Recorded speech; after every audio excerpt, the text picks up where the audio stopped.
नमस्कार मेरे बच्चे, गुड आफ्टरनून आप सभी को। आ जाओ शेरो, आज एकदम टाइम पे आ गया हूं मैं आप सभी के साथ। आ जाओ बेटा। नमस्कार जी, नमस्कार पुत्र। रिवाइज कर लिया आप सभी ने? हाँ जी, रिवीजन कर लिया था। प्रणाम मेरे भाई, प्रणाम जी। वो कैब की पीडीएफ बेटा जस्ट जाके चेक करो, अपलोड हो चुकी है। ठीक है, अपलोड हो चुकी है। अच्छा, क्लास नंबर 16 रहती है अपलोड करनी। अरे एक सेकेंड, हाँ 16, right right right right right. चलो मैं 16 को भी अभी क्लास के बाद मैं आपकी अपलोड करा दूंगा। क्लास नंबर 16 भी अपलोड करा दूंगा। ठीक है, प्लस अपना बुक खरीद लो बेटा, और बुक से फटाफट से सारे वर्ड्स को रिवाइज करके और पढ़ने बैठ जाओ। 16 में लास्ट वर्ड।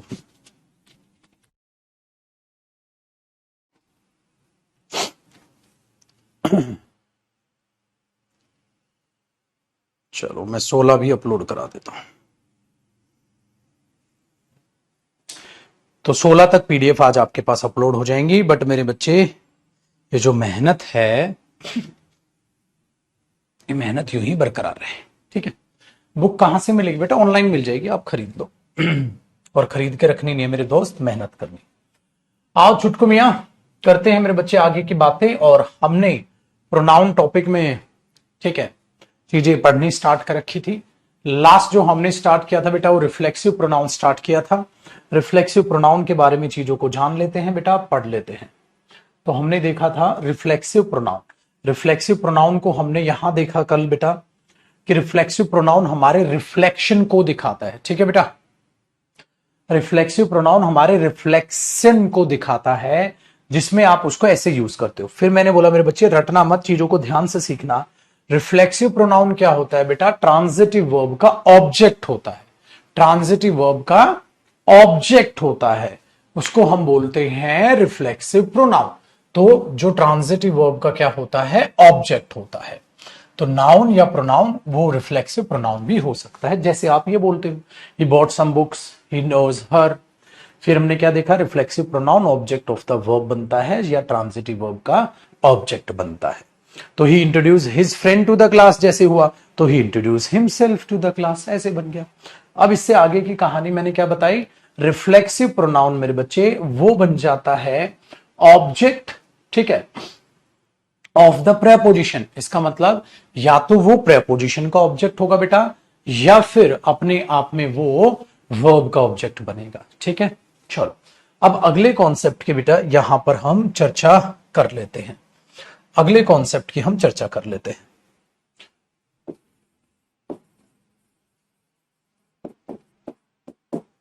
जब कभी भी आप रिफ्लेक्सिव प्रोनाउन को यूज करो बेटा, एक बात का आपने ये ख्याल रखना है कि सेंटेंस का मतलब क्या होता है मेरे बच्चे, जो कंप्लीट मीनिंग दे या जो अधूरा मीनिंग दे, मुझे बताओ। तो आप क्या बोलोगे? लिखना मेरे साथ साथ बेटा। सेंटेंस का मतलब होता है मेरे बच्चे जिसके पास अपने आप में कंप्लीट, ठीक है, मीनिंग हो, कंप्लीट सेंस हो, हाँ, और प्लस जिसकी ग्रामर भी क्या हो? सही हो। इसका मतलब उसका स्ट्रक्चर ग्रामर के हिसाब से हो। जैसे मैं ये बोल दूं बेटा, you are going there why, गलत है ना? आपको क्या बोलना हो? ठीक है, क्या बोलना चाहिए? Why are you going there, क्यों जा रहे हो आप? तो सेंटेंस अपने स्ट्रक्चर से बनेगा, जैसा मैंने आपको बता रखा है। उस दिन बताए थे ना सेंटेंस के स्ट्रक्चर। तो कंप्लीट मीनिंग हो और ग्रामर भी सही हो।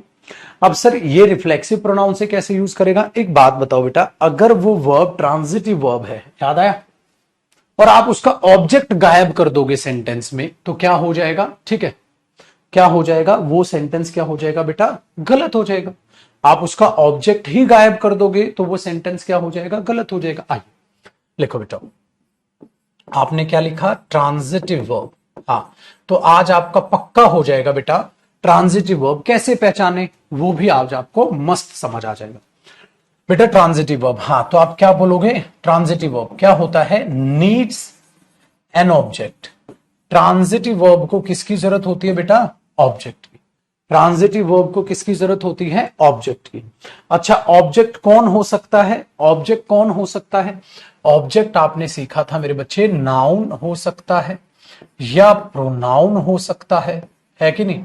हाँ, या मेरे बच्चे रिफ्लेक्सिव प्रोनाउन हो सकता है। हाँ, लेकिन अपनी मनमर्जी से या अकॉर्डिंग टू द सेंटेंस। आप एरो लगाइए, according to the sentence, according to the sentence, sentence के हिसाब से।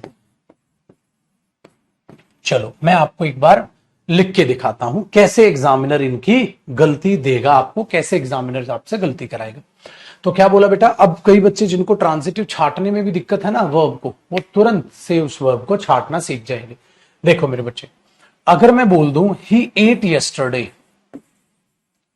ही एट यस्टरडे, तो क्या बेटा ये सेंटेंस कंप्लीट मीनिंग दे रहा है? आपने बोला देखो सर उसने कल खाया था। बताओ बेटा, बात पूरी लग रही है या बात अधूरी लग रही है? क्या लग रहा है मेरे बच्चे? मैंने बोला उसने कल खाया था, उसने कल खाया था। बताओ बेटा जी क्या खाया था? आपने एक चीज देखी, तो क्या देखा आपने? ही एट यस्टरडे, उसने कल खाया था। क्या खाया था बेटा? तो आपने एक बहुत आसान से बोला सर ये तो लिखा ही नहीं है। इसका मतलब ये क्या हुआ बेटा? वर्ब तो हो गई।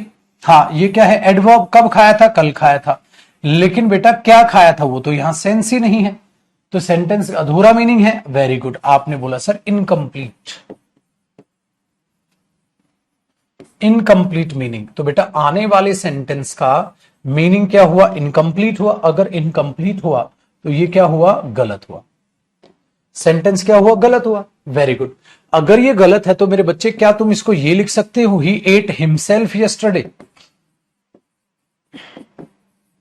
अब एक बात बताओ बेटा, ऑब्जेक्ट तो ऑब्जेक्ट तो ठीक है, ऑब्जेक्ट तो अपने आप में रिफ्लेक्सिव प्रोनाउन भी बनता है। हाँ बिल्कुल बनता है, लेकिन एक बात बताओ बेटा, क्या इस वर्ब का रिफ्लेक्सिव प्रोनाउन, क्या इस वर्ब का रिफ्लेक्सिव प्रोनाउन ऑब्जेक्ट बनता सही लग रहा है या नॉनसेंस? उसने कल खुद को खाया था, गलत मेरे बच्चे। खुद को थप्पड़ मारा था, खुद को चोट मार दी थी, लॉजिकल लगता है। खुद को हर्ट कर लिया था, खुद को चोट लगा ली, खुद को थप्पड़ मार दिया, हाँ, लेकिन खुद को खाया था, नॉनसेंस। तो हमने क्या बोला मेरे बच्चे? ये तो नॉनसेंस बन रहा है। इसका मतलब मेरे बच्चे अगर पेपर में ये आया तो ये भी क्या हुआ? गलत।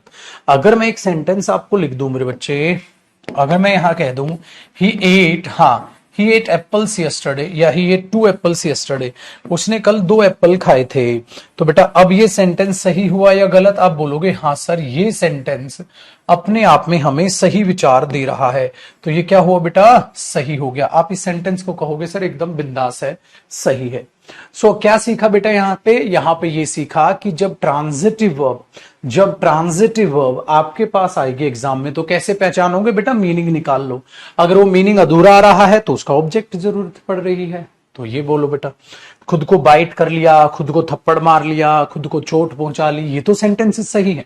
इसका मतलब मेरे बच्चे ट्रांजिटिव वर्ब में जो रिफ्लेक्सिव प्रोनाउन है वो उसी ट्रांजिटिव वर्ब का ऑब्जेक्ट बनेगा जो मीनिंग तो दे, ऐसा नॉनसेंस क्रिएट ना करे। चलो बेटा एक और मैं चीज बोल दूं आपको, अगला एग्जांपल। अगर मैं ये कह दूं बेटा ही, हाँ ही इंट्रोड्यूस्ड, हाँ, टू द क्लास, बेटा क्या ये सेंटेंस कंप्लीट मीनिंग दे रहा है? ही इंट्रोड्यूस टू द क्लास, तो आपने बोला सर ही ने इंट्रोड्यूस किया था क्लास को। बेटा बात पूरी या अधूरी? अधूरी है बात, तो ये सेंटेंस क्या हुआ? गलत हुआ। ये सेंटेंस क्या हुआ? गलत हुआ। तो मैंने इसे लिख दिया मेरे बच्चे, he introduced himself to the class, उसने क्लास को खुद को इंट्रोड्यूस किया था। तो मुझे बताइए क्या अब ये सेंटेंस सही लग रहा है? आपने बोला सर अब एकदम बिंदास और सही लग रहा है। तो आपने बोला he introduced himself to the class, तो सेंटेंस हुआ एकदम सही, सेंटेंस हुआ बेटा एकदम सही। आसान हुआ, बहुत ही बढ़िया। तो बेटा ये एकदम सही हो गया सेंटेंस, मजा आ गया भाई, बल्ले बल्ले थे, शाबा शाबा। तो बेटा क्या इसका ये रिफ्लेक्सिव प्रोनाउन ऑब्जेक्ट बन के नॉनसेंस क्रिएट कर रहा है? नहीं सर, मीनिंग दे रहा है, उसने अपने आप को इंट्रोड्यूस किया था, तो सही हुआ। तो क्या सीखा मेरे बच्चे? जब एग्जाम में ट्रांजिटिव वर्ब आए और जब वो ट्रांजिटिव वर्ब आएगी, हाँ जब वो ट्रांजिटिव वर्ब आएगी तो अपना क्या ले लेगी, ऑब्जेक्ट ले लेगी। ठीक है, वेरी गुड। और वो ऑब्जेक्ट सर कब आएगा, जब वो रिफ्लेक्सिव प्रोनाउन सही मीनिंग देगी तो आएगा, अदरवाइज नहीं आएगा। ठीक है बेटा, चलो मेरे बच्चे कॉपी करो इसको, अदरवाइज नहीं आएगा, इस बात को याद रखना।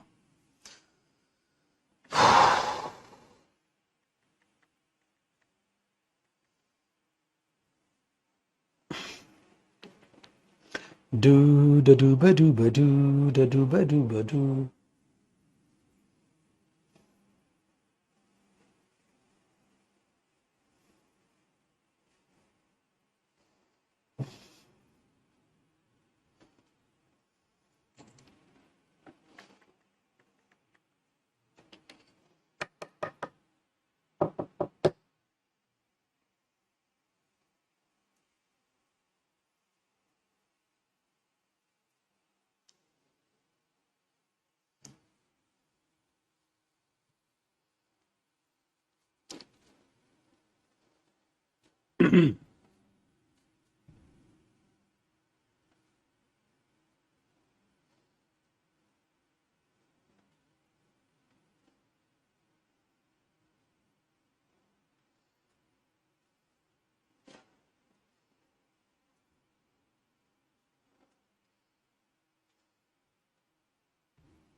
ठीक है भाई, हो गया।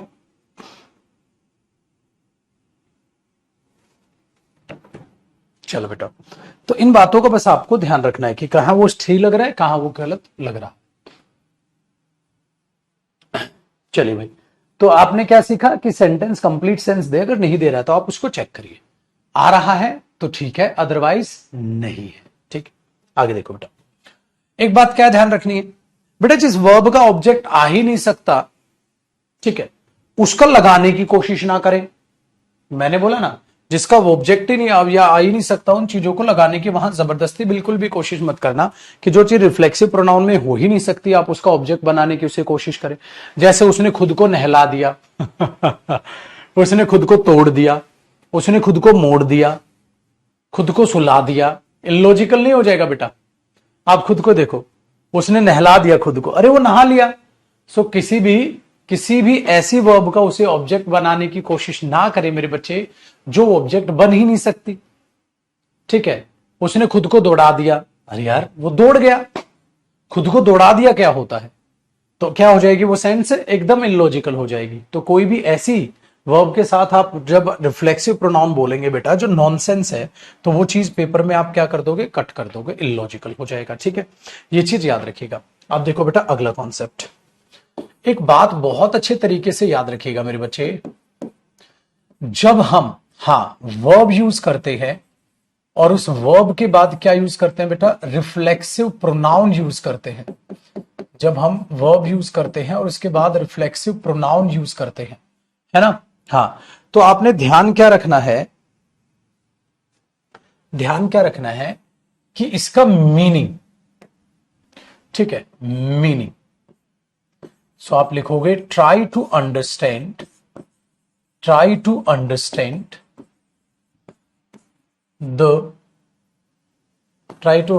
द मीनिंग, या आप क्या बोल दोगे बेटा, सेंस। उस मीनिंग और उस सेंस को समझने की कोशिश करें। ठीक है, try to understand the meaning और ऑब्लिक क्या लिखा बेटा मैंने, सेंस। उस सेंस को, उस मीनिंग को समझने की कोशिश करो। आपने बोला सर उसमें समझना क्या है, ये तो काम बहुत आसान हो गया, मैं तो तुरंत बता दूंगा। नहीं बेटा, ध्यान से देखो। जैसे अभी आपने एक मीनिंग निकाला जिसमें बिल्कुल सही मीनिंग था, बड़ा आसान था, ठीक है। चलो एग्जाम्पल लिखते चलना बेटा। जैसे मैंने एग्जाम्पल लिखा, she introduced herself to the class, तो आपने बोला अरे ये तो बहुत आसान है, वेरी गुड। तो बेटा इसके मीनिंग निकालने में आपको कोई दिक्कत नहीं हुई, उसने खुद को क्लास को इंट्रोड्यूस किया, वेरी गुड, तो आसान मीनिंग, ठीक है। दूसरा देखो बेटा, अगर मैंने बोल दिया she so herself in the mirror, उसने शीशे में खुद को देखा, आपने बोला सर ये भी बिंदास है, आसान है। अच्छा देखो बेटा, अगर मैंने बोला ही इंजॉयड, हाँ, एट द पार्टी, उसने पार्टी में एंजॉय किया। बेटा एक बात बताओ, उसने पार्टी में एंजॉय तो किया, बट एंजॉय क्या किया, तो ये तो गलत हो गया सेंटेंस। तो इसको ठीक कैसे लिखोगे बेटा, आप लिखोगे ही इंजॉयड, हाँ, ही enjoyed the dish eight the party, he enjoyed the drinks eight the party, कुछ तो ऑब्जेक्ट लिखो। आपने लिख दिया बेटा ही इंजॉयड द पार्टी, अरे उसने पार्टी को बड़ा एंजॉय किया, हाँ ये ठीक है बेटा। आपने क्या किया, एंजॉय का ऑब्जेक्ट किसको बना दिया बेटा, पार्टी को बना दिया। तो आपने बोला सर आसान है, वेरी गुड। लेकिन बेटा अब एग्जांपल देखिए 5वां, अगर मैं इसमें ये लिख दूं बेटा ही enjoyed himself at the party, he enjoyed himself at the party, उसने पार्टी में खुद को बड़ा एंजॉय किया। तो बेटा इसका मीनिंग समझते हो आप, खुद को बड़ा एंजॉय किया मतलब आप नहीं बोलते हो आई एंजॉयड माई सेल्फ, ठीक है, I am enjoying my self, या एंजॉय माई सेल्फ, या एंजॉयड माई सेल्फ, इसका मतलब क्या होता है बेटा, मैंने खुद को एंजॉय किया मतलब, खुद को एंजॉय किया मतलब, बताओ सोच के देखो इसका मीनिंग। अब समझे मैं स्टेप में क्या लिख रहा हूं, मैं लिख रहा हूं कि try to understand the meaning, meaning को समझने की कोशिश करो बेटा। क्या मीनिंग हुआ, he enjoyed himself at the party, उसने पार्टी में बड़ा एंजॉय किया, तो आप क्या मीनिंग निकालोगे इसका।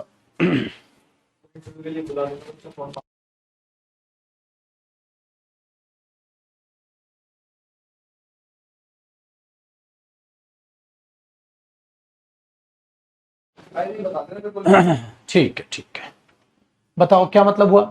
तो बना ही enjoyed himself at the party, उसने पार्टी में बड़ा खुद को एंजॉय किया। स्पीडोमीटर लगवाना पड़ेगा। अरे दीपक कहाँ गया, बोलना भाई स्पीडोमीटर लगाए।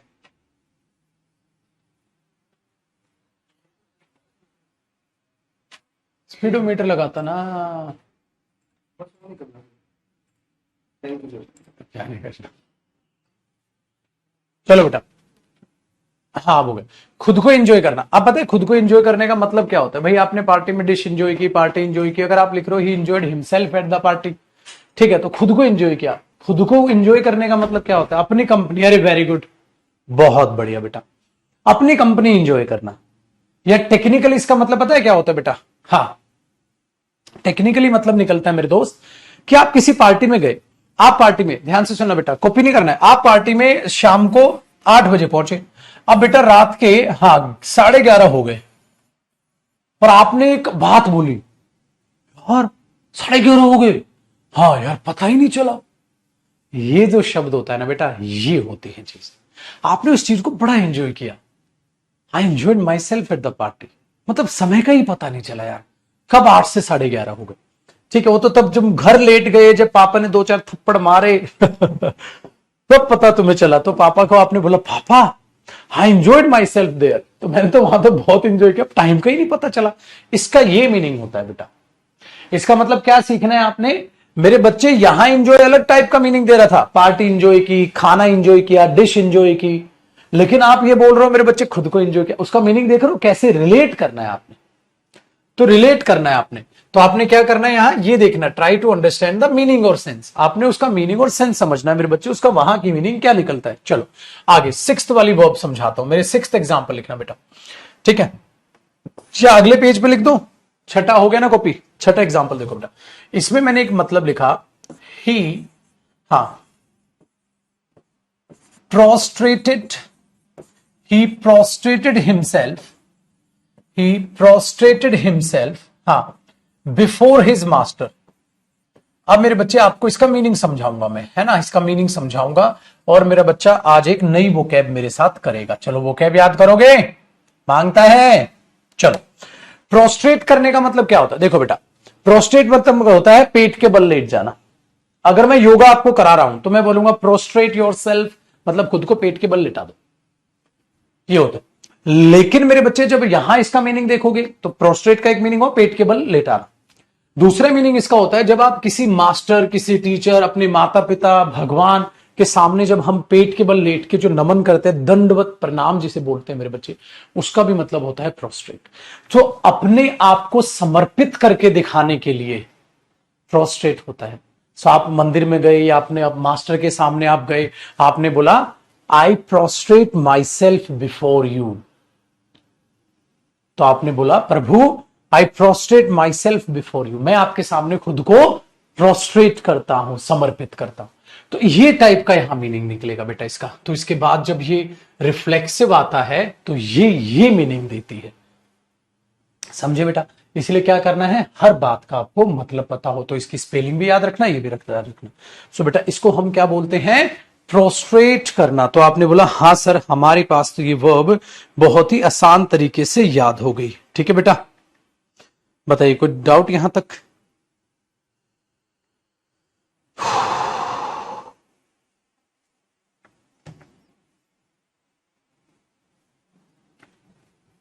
ठीक है, चलो अब आगे देखो, सातवां।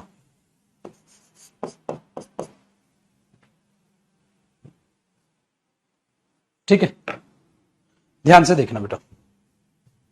मैंने बोला ही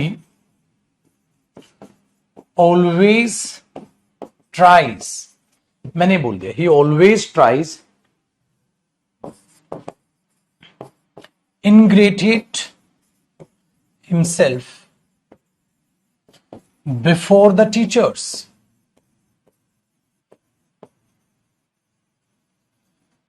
He always tries, ठीक है, to ingratiate, टू रह गया बेटा, कनेक्ट नहीं होगा ना वरना। He always tries to ingratiate himself before the teachers. ठीक है बेटा,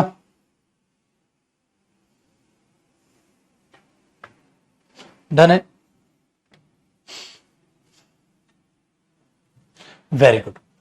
मीठी मीठी गल्ला करके, मीठी मीठी गल्ला करके दूसरे का ध्यान अपनी तरफ लेकर जाना। प्यारी प्यारी मीठी मीठी बातें कर रहे हो जो दूसरे को पसंद आ रही है, तो अपने आप को बड़ा प्यारा सा दिखाने की कोशिश कर रहे हो, इसको बोलते हैं। तो अपने आप को ज्यादा ग्रेट दिखाने की कोशिश करना इनग्रेटिएट होता है बेटा। इनग्रेटिएट हिमसेल्फ मतलब प्यारी प्यारी गल्ला कर रहे हो तो दूसरे का फेवर लेने की कोशिश कर रहे हो, है ना बेटा। वेरी गुड, तो आप उस तरीके से बोलते हो he always tries to ingratiate himself before the teacher. Teacher के सामने अपने आप को वो इनग्रेटिएट होता है ना, ज्यादा प्यारा बनने की कोशिश कर रहा है, तो उसके लिए बेटा इनग्रेटिएट का यूज होता है। उसके लिए आप इनग्रेटिएट का यूज होता है, तो आप ऐसे इसको यूज कर सकते हो बेटा। तो रियल मीनिंग समझ में आ रही है चीजों को। अच्छा एक बात बताओ बेटा, एक बच्चे ने बोला आई समटाइम्स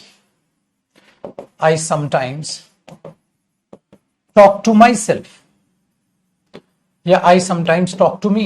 एक बात बताओ बेटा, टॉक टू मी क्यों होगा, माई सेल्फ होगा? मैं कभी कभी खुद से बातें करता हूं, होता है भाई साहब। अब खुद से बातें करना ये तो नहीं बोला और सुना भाई जयदीप क्या हाल चाल, ऐसे तो नहीं करेंगे।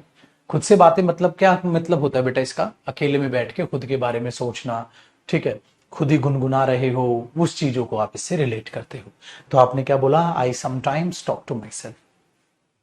आई नो माई सेल्फ वेरी वेल, मैं अपने आप में खुद को जानता हूं भाई। मैंने बोला मैं इस प्रॉब्लम से भी लड़ जाऊंगा। आई नो माई सेल्फ, मैं जानता हूं खुद को। I can do this work, I can do this work, I know my self, मैं जानता हूं अपने आप को। I can do this work, मैं जानता हूं खुद को, मतलब आप अपनी ताकत, आप अपनी पोटेंशियल, आप अपनी हिम्मत, आप अपने साहस को जानते हो। मैंने बोला try to know your self, अपने आप को जानने की कोशिश करो।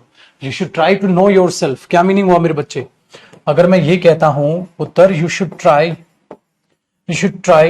हाँ, you should try to know your self, अपने आप को जानने की कोशिश करो। इसका मतलब क्या है मेरे बच्चे?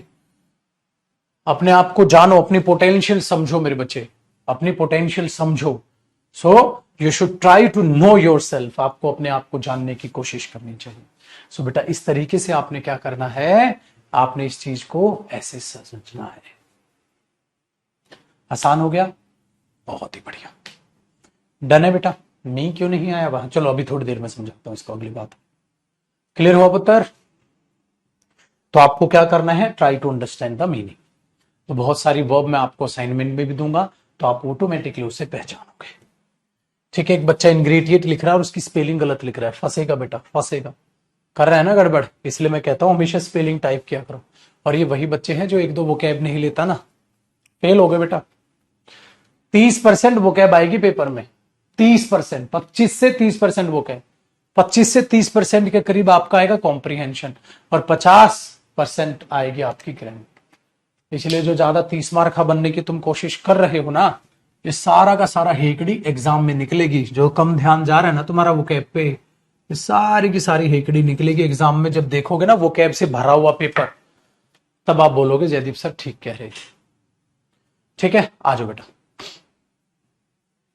डन। चलो छुटको, अब क्या करते हैं, इसका अगला कॉन्सेप्ट समझते हैं बेटा। ये हो जाएगा हमारा इसका लास्ट कॉन्सेप्ट। फिर रिफ्लेक्सिव प्रोनाउन कहां लगाओ? अरे जहां तुम्हारा मन लगाओ बेटा, जहां तुम्हारा मन लगाओ। मीनिंग सही होना चाहिए, अगर मीनिंग गलत है तो बकवास। मैंने खुद को नहला दिया, खुद को काट दिया, ये क्या सेंस हुआ? तो जो नॉन सेंस है बेटा उसको हटा दो, जो मीनिंग दे रहा है वो सही है। ठीक है, जो मीनिंग दे रहा है वो सही है। डन। चलो अब एक बात समझना मेरे बच्चे, बहुत ध्यान से इस कॉन्सेप्ट में एक बात समझिएगा जो मैं अब कहने की आपको कोशिश करूंगा। डन है? वो क्या बातचीत है, वो मैं आपको ये कह रहा हूं बेटा। कहां गया हमारा, ये रहा एग्जाम्पल। मैं आपको एक बात ये समझा रहा हूं कि जब आप किसी रियल पर्सन को यहां लिखते हो, हाँ, उसी सेम पर्सन का तो रिफ्लेक्शन होगा बेटा, उसी सेम पर्सन का रिफ्लेक्सिव प्रोनाउन होगा, रिफ्लेक्शन होगा। ऐसा तो नहीं हो सकता बेटा रियल कोई और है, ठीक है, खड़े तुम हो, रिफ्लेक्शन किसी और का, पागल हो गए हो भाई। तुम खड़े हो तो रिफ्लेक्शन किसी और का थोड़ी ना, तुम्हारा ही तो आएगा। इस बात को याद रखना है। तो सेम पर्सन का रिफ्लेक्शन आएगा। अब रियल भी यहां है और यहां भी रियल है, वो नॉनसेंस नहीं हो जाएगा। दो दो जगह तुम कैसे खड़े हो गए भाई, दो दो जगह तुम कैसे खड़े हो गए?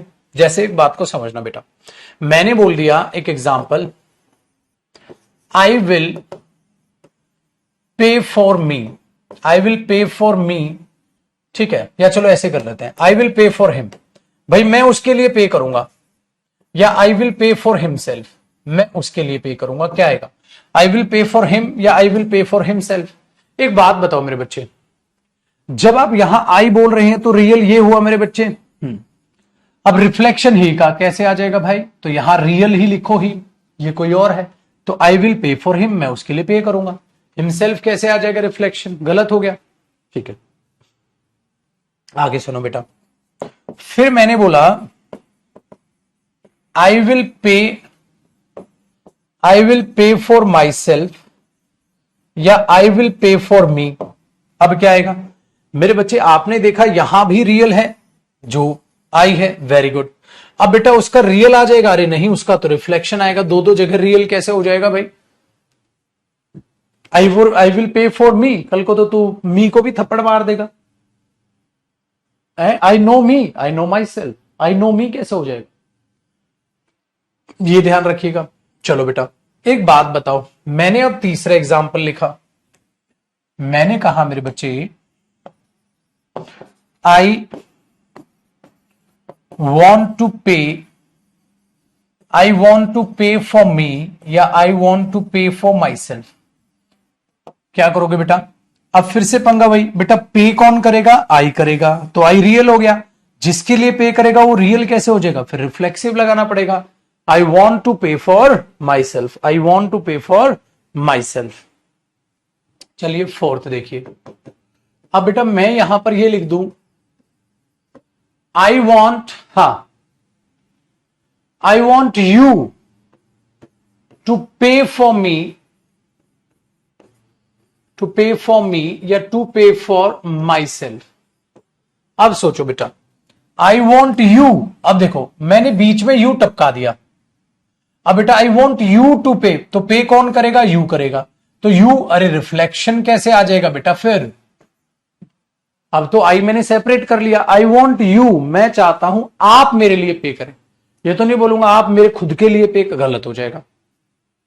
तो I want you to pay for, बीच में मैंने यू टपका दिया बेटा। अब आगे सुनिएगा मेरे बच्चे, जब आप ये बोल दोगे यहां आई वॉन्ट यू, मैं चाहता हूं आप, to pay for your self या टू पे फॉर यू, क्या बोलोगे बेटा? सोचो। अब आपने देखा सर आप इसी को आगे ले रहे हो, तो ये रियल है, हाँ तो ये पे करेगा, तो अब ये तो खुद के लिए पे करेगा, दो जगह रियल कैसे होगा? सो I want you to pay for your self. ठीक है, तो एक बच्चा छोटा सा भी मेरे बच्चे ने डाउट पूछा था कि सर यहां ये मी क्यों कट गया, माई सेल्फ क्यों? तो बिल्कुल बेफिक्र है बेटा, अभी मुझे ये कॉन्सेप्ट भी कराना था, तो आपका ऑटोमेटिकली जवाब आ गया। ठीक है छुटकू, तो ये ध्यान रखिएगा बेटा। चलो, मैंने बोला इफ आई वर ही, या इफ आई वर हिम, या इफ आई वर हिमसेल्फ, हाँ आई वुड गो देयर। अगर मैं उसकी जगह हूं तो मैं वहां चला जाऊं। अगर मैं उसकी जगह हूं तो देखो बेटा मैंने क्या कहा था, इट इज आई करते थे ना आप, इट इज मी तो नहीं करते थे, वो मैं हूं जो वहां जाना चाहता है। ठीक है, सो बेटा इसमें भी एक और चीज, आठवां एग्जाम, सातवां, छठा और सातवां समझाऊंगा अपने बच्चे को।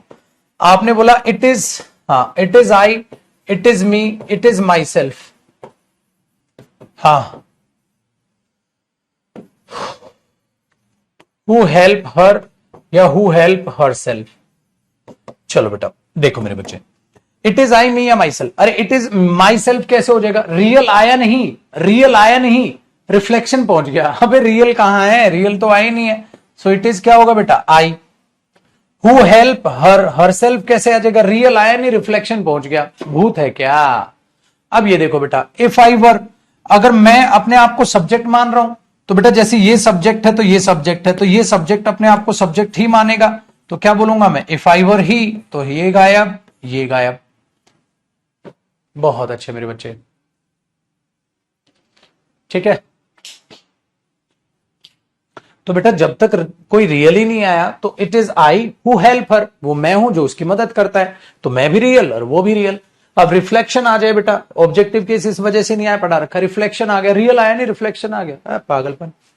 ठीक है ना, तो अपना दिमाग अपने साथ रखें बेटा।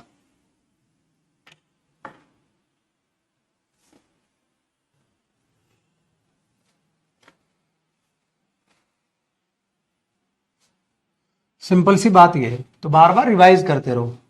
ये कहने से सिलेक्शन नहीं होना इंग्लिश वीक है, इंग्लिश वीक पढ़ने से होगा मेरे बच्चे।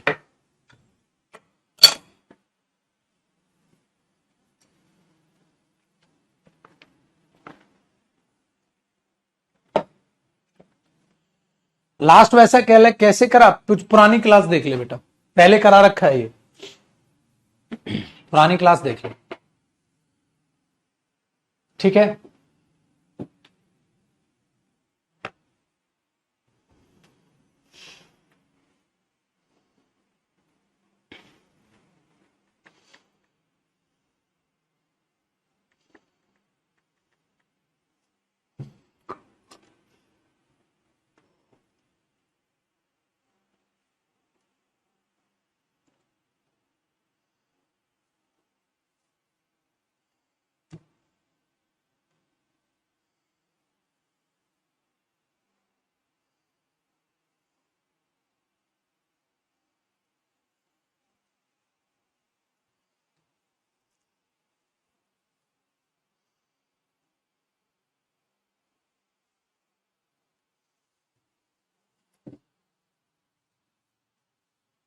आई के साथ वर क्यों? क्योंकि ये इमेजिनेशन है बेटा, और वर ही आता है इसमें, if I were a king, ऐसा ये टॉपिक होगा बहुत आगे मेरे बच्चे।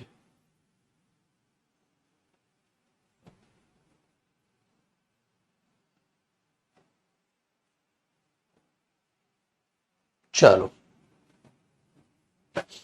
तो सब्जेक्ट अपने आप को सब्जेक्ट ही मानेगा। अगर मैं ही की जगह हूं तो मैं वहां चला जाऊं, ये पहले समझा रखा बेटा। एक दो बच्चा इनमें डाउट पूछ रहा है, ठीक है, मेरी बात का बुरा मत मानना मेरे बच्चे, रिवाइज नहीं कर रहे तुम। ये तो पुराना है, ये तो उसमें कुछ नया मैंने सिखाया ही नहीं। रिवीजन नहीं है तेरा जरा सा भी, 2 कौड़ी का रिवीजन है भाई, 2 कौड़ी का रिवीजन है, बिल्कुल मजा नहीं आएगा रे। आओ बेटा आगे बढ़ो। अब नेक्स्ट कॉन्सेप्ट देखते हैं।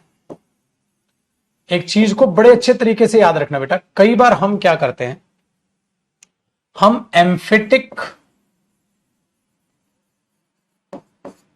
वर्सेस रिफ्लेक्सिव प्रोनाउन में कंफ्यूज हो जाते हैं।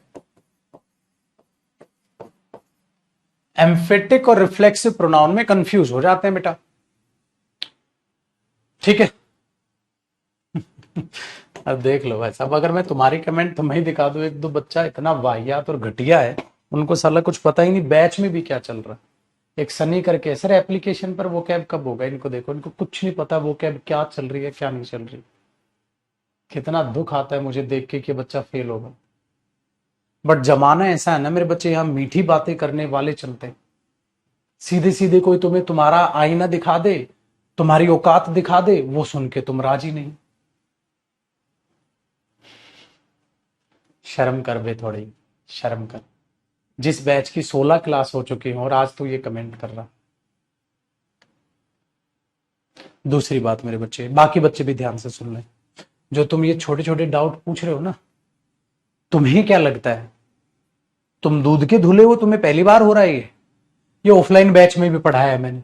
मुझे पता है बच्चों का क्या रिएक्शन आता है, वो एक बार में समझ जाते हैं।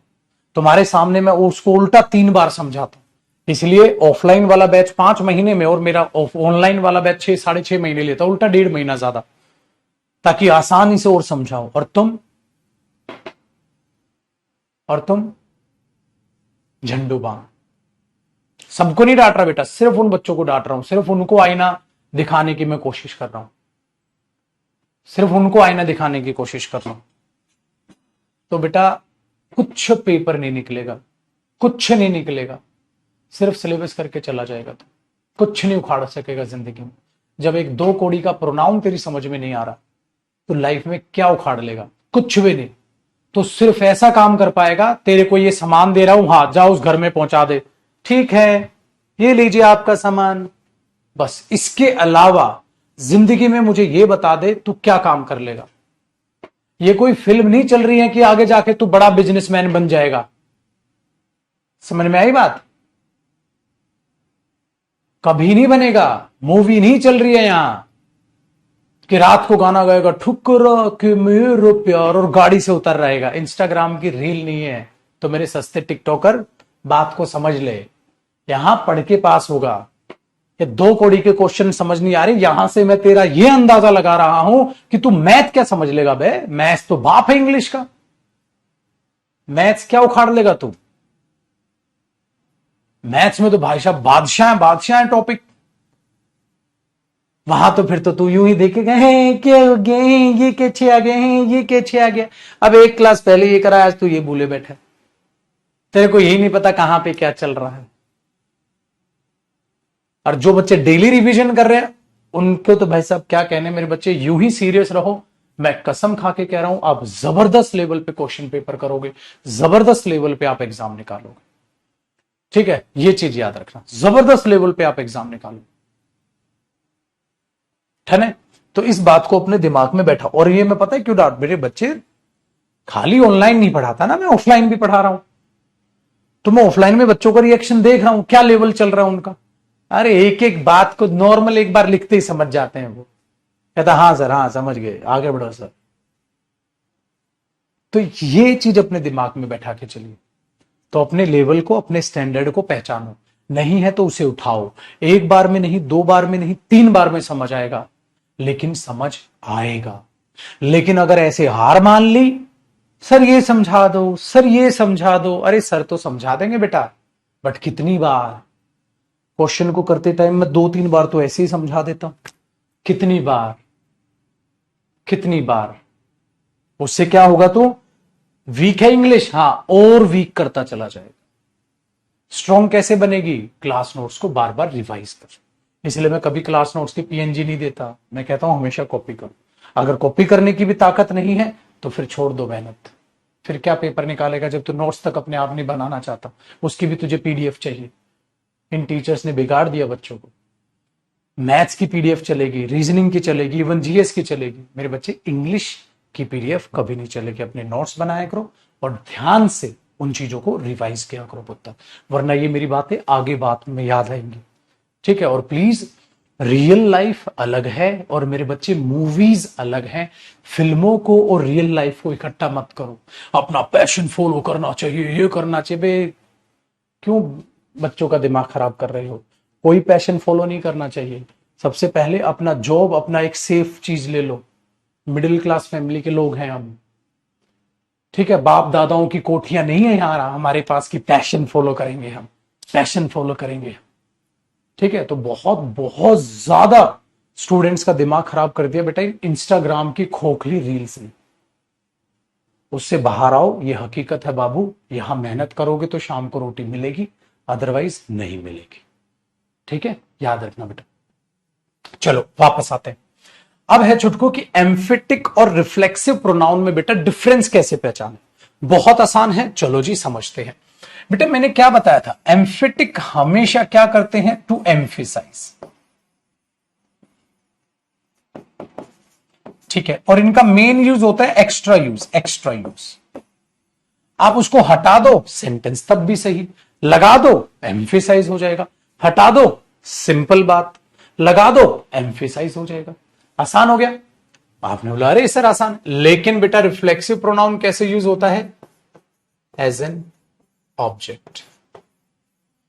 हमेशा रिफ्लेक्सिव प्रोनाउन कैसे यूज होता है बेटा, एज एन ऑब्जेक्ट। अगर आप उसे हटा दोगे सेंटेंस गलत हो जाएगा बेटा। ऐसे कैसे हटा दोगे आप, सेंटेंस क्या हो जाएगा, गलत हो जाएगा, ठीक है। Very good. तो वो चीज, इस बात को अपने दिमाग में डालिएगा, ठीक है। वो चीज अपने दिमाग में डालिएगा कि जब हम इसको देखेंगे बेटा, वो चीज दोनों में डिफरेंसेस हैं।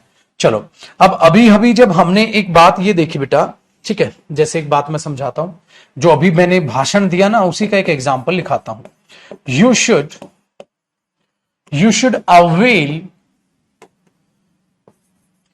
Avail yourself of every opportunity. इसका मतलब हुआ मेरे बच्चे, आपको अपने आप को इतना लायक बनाना है कि कोई भी अपॉर्चुनिटी आपसे छूटे नहीं। आप अपने आप को अपॉर्चुनिटी अवेल करा दो, ठीक है। कोई भी चीज आपको छूटे नहीं, कोई भी अपॉर्चुनिटी नहीं छूटे। यू शुड अवेल, ठीक है, you should avail yourself of every opportunity. हर एक अपॉर्चुनिटी ग्रैब करो, बोलते हैं ना हर एक अपॉर्चुनिटी ले ले, तो कुछ भी चांस ना छोड़ दो। वो चीज यहां पर बेटा, यही तो था भाषण। Very good. अब बेटा आप इसको इससे हटा नहीं सकते, अगर हटाए तो सेंटेंस गलत। किसको अवेल कराना है, तो इसका मतलब ये आपने देखा, हाँ तो ये तो नहीं हट रहा, तो ये बेटा रिफ्लेक्सिव प्रोनाउन हो गया। Very good. अच्छा आगे देखो बेटा, नेक्स्ट देखो, अगर मैं यहां पर बोल रहा हूं यू योर सेल्फ, ठीक है, you your self should clean your room. You your self, तुम्हें खुद अपना कमरा साफ करना चाहिए। इसको हटा दो, तुम्हें अपना कमरा साफ करना चाहिए, तब भी से। तो ये क्या बन गया बेटा, एम्फेटिक। तो पहचानना मुश्किल है या आसान है, आसान हो गया मेरे बच्चे। तो ये तो कोई ऑब्जेक्ट वगैरह नहीं बन रहा बेटा, ये तो नॉर्मल एक्स्ट्रा है। हटाओगे तब भी मीनिंग, लगाओगे तब भी मीनिंग, तो वो चीज है, आसान हो गया। तो बेटा क्या बन गया, यू योर सेल्फ, ठीक है, शुड क्लीन योर रूम। तो एम्फेटिक में और रिफ्लेक्सिव में कई बार बच्चा कहता है सर इनकी स्पेलिंग तो सेम है, तो हम कंफ्यूज हो जाएं तो कैसे पहचाने। मैंने बोला बहुत आसान है बेटा, उसको गायब करके देखो। जैसे यहां, ठीक है, आपने देखा हाँ यार यहां तो गायब करूंगा तो मीनिंग गलत हो जाएगा, ठीक है। तो ये तो बहुत आसान है, इसने तो कोई भी पहाड़ नहीं तोड़ा बेटा, ठीक है।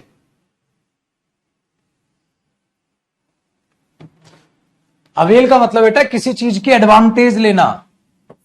अवेल का मतलब है एडवांटेज लेना, आपको खुद को, ठीक है, आपको खुद को हर एक अपॉर्चुनिटी की एडवांटेज दिलानी चाहिए। मतलब किसी भी अपॉर्चुनिटी को छोड़ो मत, ठीक है, यूज करो उसको, बेनिफिट उठाओ, एडवांटेज लेना, ठीक है, यूज करना, ठीक है, बेनिफिट लेना। अवेल का मतलब ये होता है बेटा।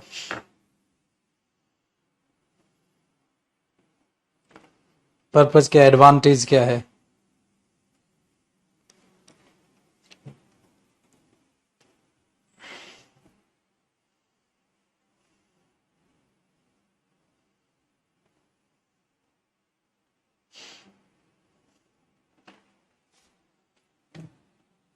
ठीक है जी, चलो बेटा अब आगे देखते हैं।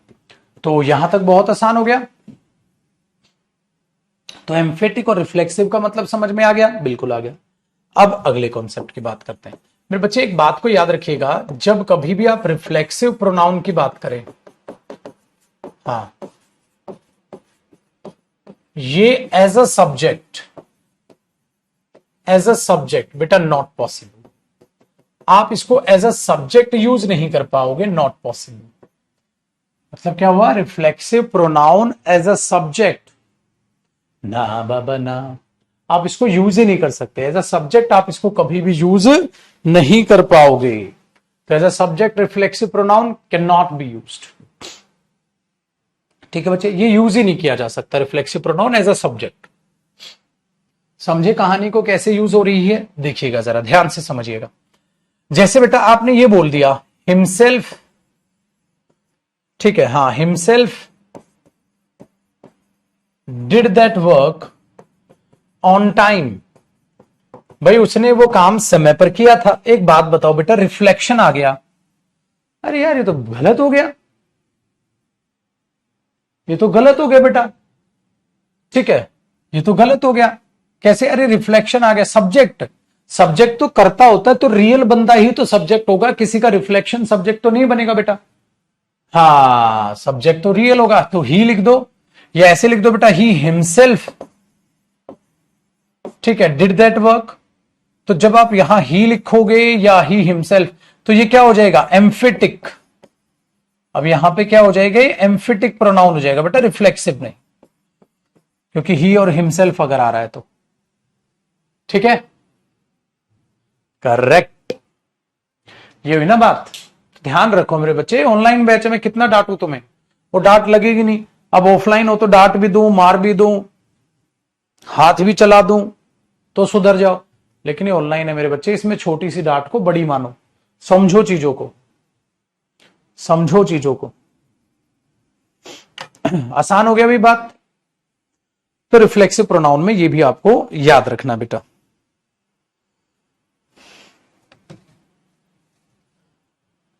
और रिफ्लेक्सिव प्रोनाउन के कुछ एग्जांपल्स जो है मैं आपको असाइनमेंट में भी लिख के दूंगा। ठीक है, तो एम्फेटिक कर दो या ये कर दो, दोनों सही है।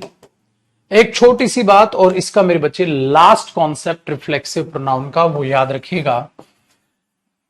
कई बार क्या होता है बेटा, बाई प्लस में रिफ्लेक्सिव प्रोनाउन दे देता है।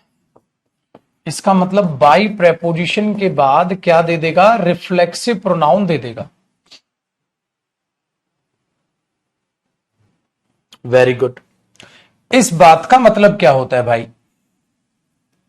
इस बात का मतलब क्या होता है, बाई प्लस रिफ्लेक्सिव प्रोनाउन।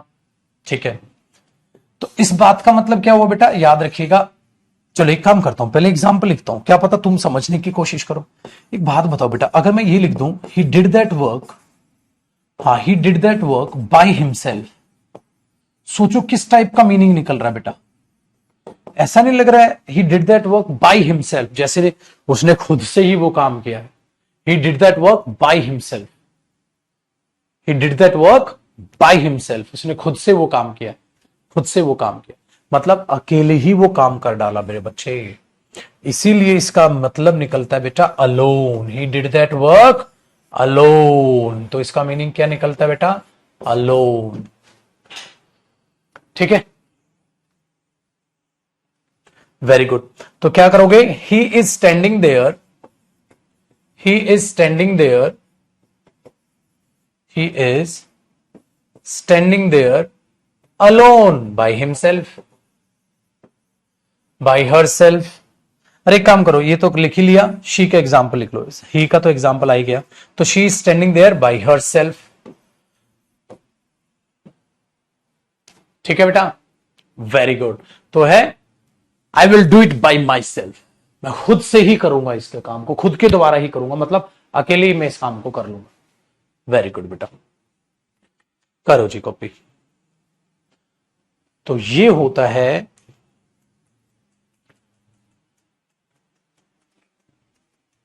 हमारा रिफ्लेक्सिव प्रोनाउन।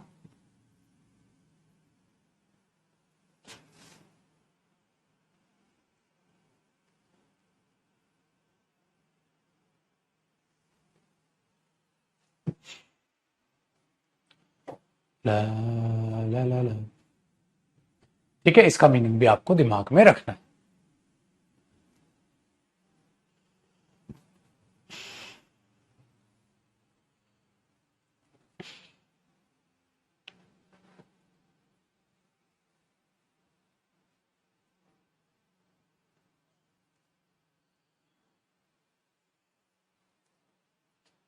अमेजोन पे आउट ऑफ स्टॉक हो गई किताब, कोई नहीं फ्लिपकार्ट से ले ले भाई, जहां से ठीक लगे बेटा।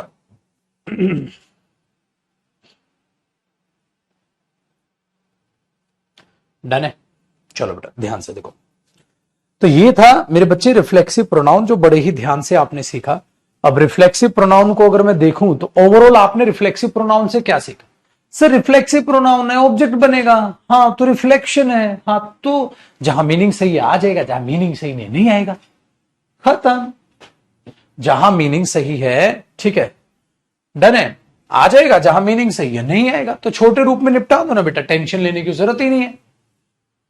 वेरी गुड, चलो बेटा अब समझो।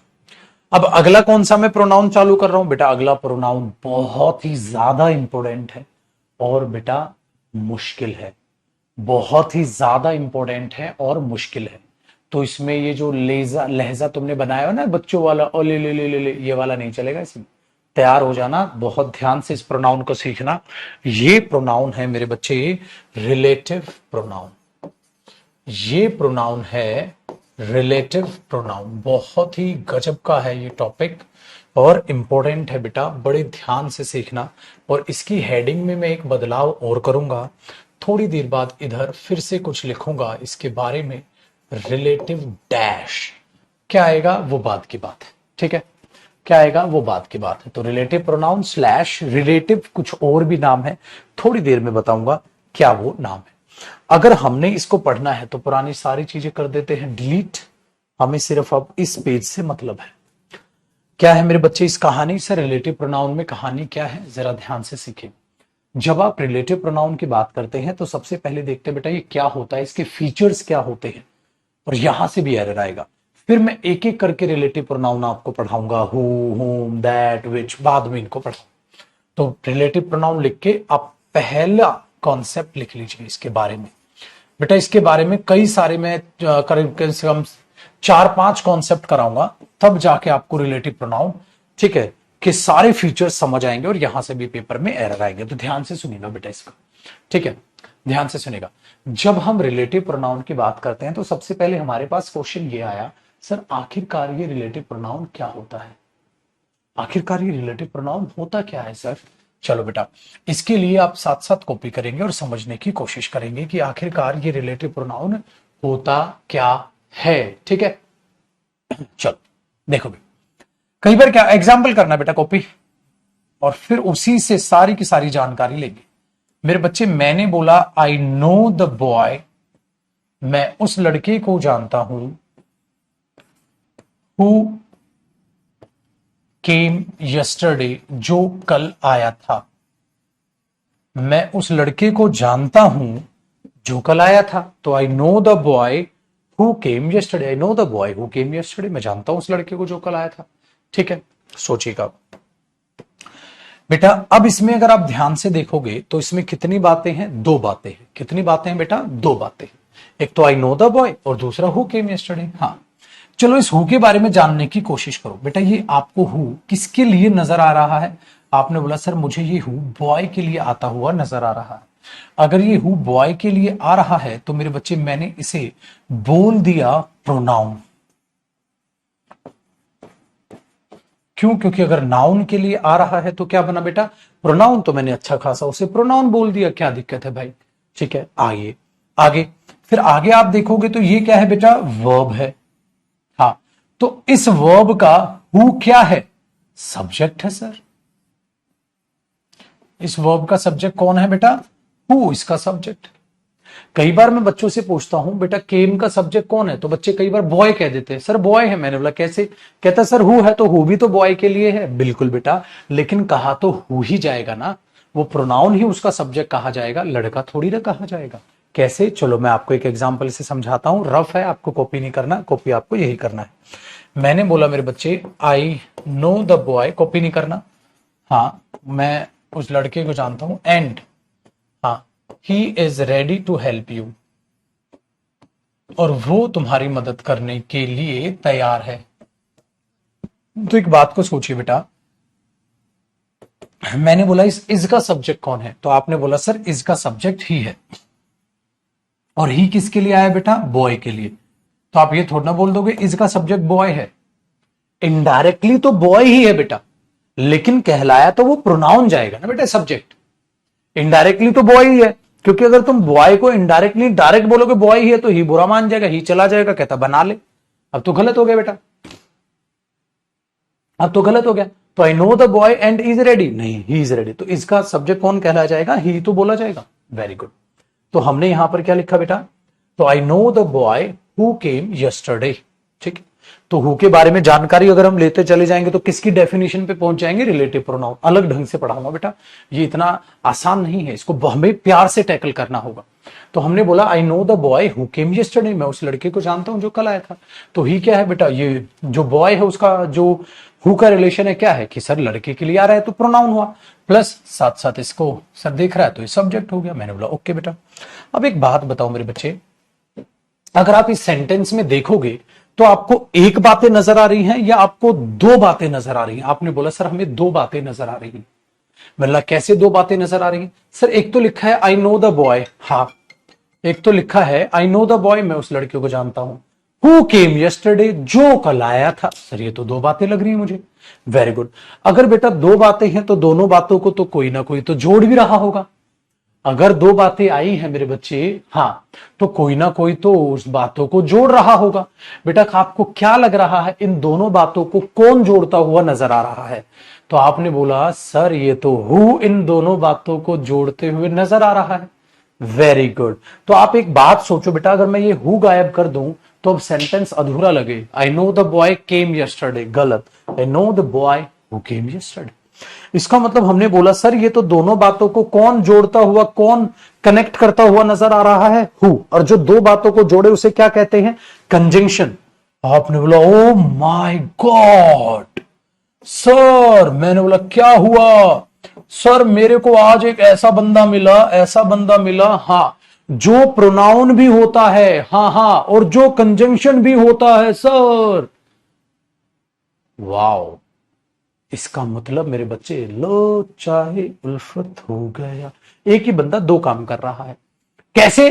कंजंक्शन का काम तो जोड़ना होता है, तो ये खाली जोड़ नहीं रहा है छोटे, ये इस लड़के को अगली बात से रिलेट करके जोड़ रहा है। खाली नहीं जोड़ रहा है, रिलेट करके जोड़ रहा है। कैसे? मैं जानता हूं उस लड़के को जो कल आया था, जो, जिन्हें, जिसका, जिसको, इस टाइप का मीनिंग देते हैं रिलेटिव प्रोनाउन। मैं उन लड़कों को जानता हूं जो कल आए थे, मैं उस लड़के को जानता हूं जो कल आया था। आपने बोला अच्छा ये मामला है, इसीलिए बेटा इनको कहा गया ये तो रिलेट करके जोड़ते हैं। ऐसा नहीं ये बात अलग, ये बात अलग, जोड़ दो, ना ना ना, ये होता है ना कंजंक्शन बेटा, ये बात जोड़ दो, कंजंक्शन। लेकिन रिलेटिव का मतलब क्या है? रिलेट करके जोड़ रहा बेटा। तो इसीलिए हमने इसके पहले क्या लगा दिया? Relative pronoun. और इसका एक और नाम क्या पड़ गया? Relative conjunction. आपने बोला अच्छा, इसीलिए आपने यहां एक गैप छुड़वाया था सर, ताकि आप यहां पर रिलेटिव कंजंक्शंस भी लिख सके।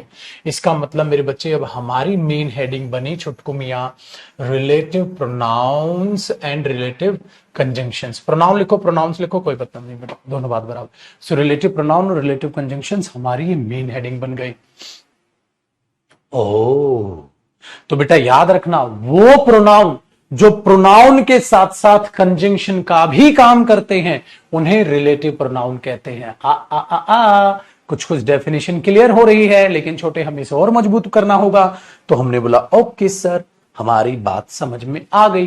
तो इसने इस लड़के, इस नाउन को आगे बात से, अगली बात से क्या कर दिया, रिलेट कर दिया। Very good. अगर मैं यहां तक समझूं और आपसे पूछूं बेटा रिलेटिव प्रोनाउन की डेफिनेशन क्या बनी, तो आप क्या बोलोगे छोटू? आप बोलोगे बेटा, ध्यान से सुनो, ये हाथ रिलेटिव प्रोनाउन मान लो मेरा, ध्यान से सुनो बेटा, सारे बात यहां ध्यान दो, ये रिलेटिव प्रोनाउन मान लो।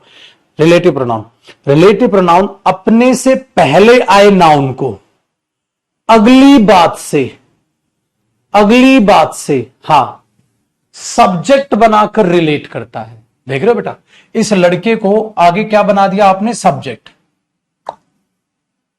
तो यहां हु कितने काम कर रहा है, 3, प्रोनाउन, कंजंक्शन, सब्जेक्ट। सब्जेक्ट भी है, प्रोनाउन भी है, और क्या बना, कंजंक्शन भी है। कितनी बातें हुई बेटा, 3 बातें हुई। तो आप क्या बोलोगे, आई know the boy who came yesterday. तो आप क्या बोलोगे, रिलेटिव प्रोनाउन, ठीक है, ये रिलेटिव प्रोनाउन, रिलेटिव प्रोनाउन अपने से पहले आए नाउन को अगली बात से सब्जेक्ट बनाकर रिलेट करता है। समझे बेटा, इसकी डेफिनेशन लिख नहीं सकते हो तुम, तुम्हें सीखनी होगी, फिर बाद में एक डायग्राम से लिखवाऊंगा इसकी डेफिनेशन। तो आपने क्या बोला, रिलेटिव प्रोनाउन अपने से पहले आए नाउन को अगली बात से सब्जेक्ट बनाकर रिलेट करता है, और रिलेटिव प्रोनाउन प्रोनाउन के साथ साथ कंजंक्शन का भी काम करता है। ठीक है, आगे सुनो बेटा। तो हमने बोला अच्छा, इसका मतलब मेरे भाई ये अपने घर परिवार के साथ अलग है। देख रहे हो, इतनी बात अलग है बेटा, और इतनी बात अलग है। हां, तो मैं इसे क्या कहूंगा, इस सेंटेंस में एक बातें हैं या 2 बातें? तो आपने बोला सर इसमें 2 बातें, एक तो बात हुई ये और एक बात हुई ये। कितनी बातें हैं, 2 बातें। सो बातों को इंग्लिश में क्या कहते हैं बेटा, स्टेटमेंट। तो ये भी अपने आप में क्या है बेटा, एक स्टेटमेंट है। ये भी अपने आप में क्या है, एक स्टेटमेंट। बेटा एक बात याद रखिएगा, जो स्टेटमेंट होती है, हां, उसको टेक्निकली क्या नाम दिया जाता है, क्लॉज।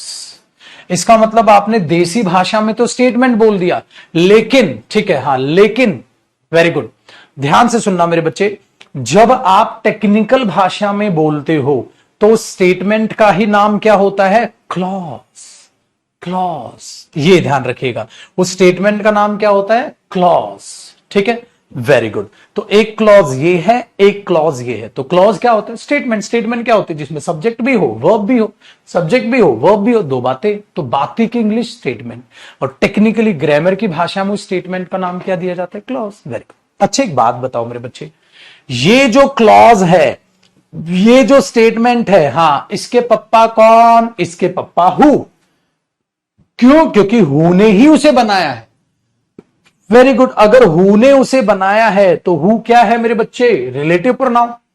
इसीलिए मेरे बच्चे इस क्लॉज का नाम पड़ गया रिलेटिव क्लॉज। इस क्लॉज का नाम पड़ गया रिलेटिव क्लॉज।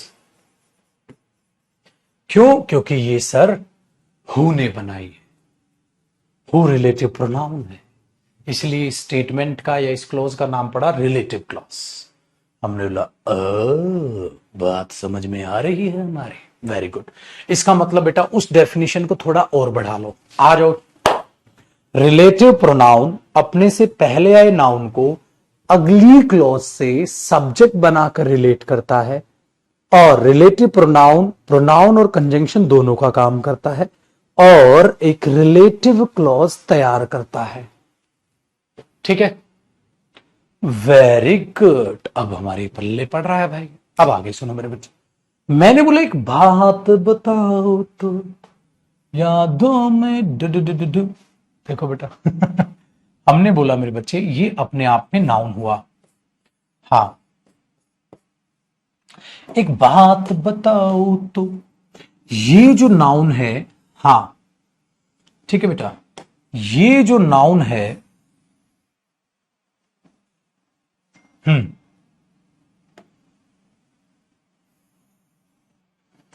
और ये जो रिलेटिव क्लॉज है, ठीक है बेटा, हाँ, ये जो नाउन है और ये जो रिलेटिव क्लॉज है, हाँ, दोनों का क्या नाता है, दोनों का क्या नाता है। ठीक है, दोनों का क्या नाता है? आई know the boy who came yesterday, मैं उस लड़के को जानता हूं। कौन लड़का? जो कल आया था। इसका मतलब ऐसा लग रहा है जैसे ये पूरी की पूरी बात इस लड़के को एक्सप्लेन कर रही है। ये पूरी की पूरी बात इस लड़के को एक्सप्लेन कर रही है। ये पूरी की पूरी बात उस लड़के को एक्सप्लेन कर रही है। बात मानते हो बेटा?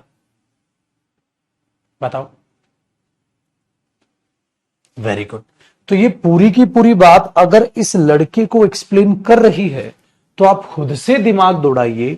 इसका मतलब मेरे बच्चे, जो नाउन को एक्सप्लेन करे उसे क्या कहते हैं? चुपचाप से कान में बता के भाग जाओ। जो नाउन को एक्सप्लेन करे, जो नाउन को एक्सप्लेन करे उसे क्या कहते हैं? देखो बेटा, हमारा एक लौंडा है, हाँ वो स्मार्ट है। आपने बोला सर स्मार्ट तो एडजेक्टिव हो गया, क्योंकि जो नाउन को एक्सप्लेन करे उसे क्या कहते हैं बेटा? एडजेक्टिव कहते हैं। इसका मतलब ये जो रिलेटिव क्लॉज है, हा, ओहो, इही, ओहो, ये काम करती है बेटा एडजेक्टिव क्लॉज का।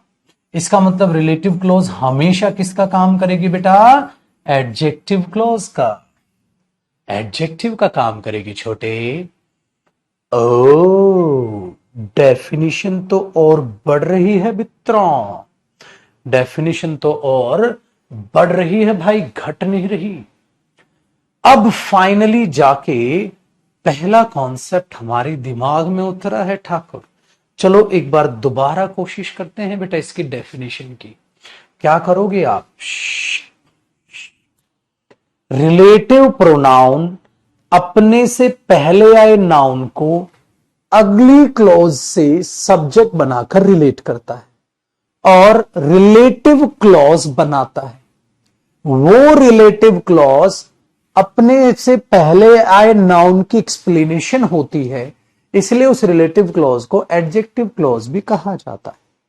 तागिड़धा, ठीक है, तागिड़धा, क्योंकि वो रिलेटिव क्लॉज पहले आए नाउन की एक्सप्लेनेशन होती है। इसीलिए अगर मुन्ना इसको हम हटा दें तो ये बना बेटा आई नो द बॉय, मैं उस लड़के को जानता हूं। कौन लड़का? Who came yesterday. अरे मेरे छोटे, ये तो एडजेक्टिव हो गया बेटा। इसका मतलब जो रिलेटिव क्लॉज होगी वो सेंटेंस में हमेशा क्या होगी? Extra explanation. किसकी? नाउन की। तो वो एडजेक्टिव बनेगी। लेकिन छोटे, एक कॉन्सेप्ट हुआ है। अब मेरा एक दो बच्चा लिख रहा है सर एक काम करो इसकी एक्सप्लेनेशन भी लिखवा दो। मैंने बोला एक बात बताओ बेटा, अभी लिखवाऊंगा नहीं, क्योंकि अभी इसकी डेफिनेशन पूरी नहीं हुई। अभी तो आपने इसका पहला कॉन्सेप्ट किया है, फिर दूसरा आएगा, फिर तीसरा आएगा, फिर चौथा आएगा, जुड़ेगा, तब जाकर एक एक्सप्लेनेशन बनेगी, तब लिखवाऊंगा इसकी डेफिनेशन। ठीक है, ये चीज याद रखो बेटा, बिल्कुल एज इट इज इसको कॉपी करो बड़े ध्यान से। तो डेफिनेशन अभी नहीं, अभी तो और भी कुछ बताना है इसके बारे में। अभी तो लौंडा इंट्रोड्यूस ही नहीं हुआ है, तो अभी नहीं बेटा, आप जब पूरा समझा दूंगा तब इसकी डेफिनेशन लिखवाऊंगा। हा हा हा, समझ रहे हो छोटे?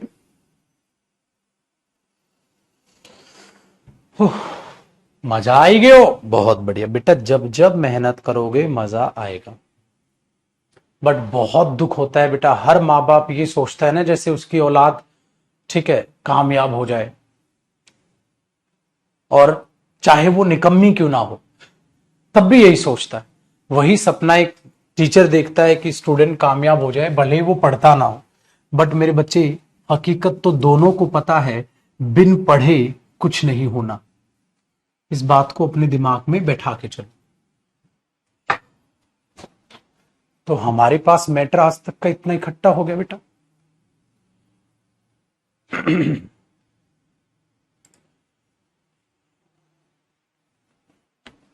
आसान हो गया काम।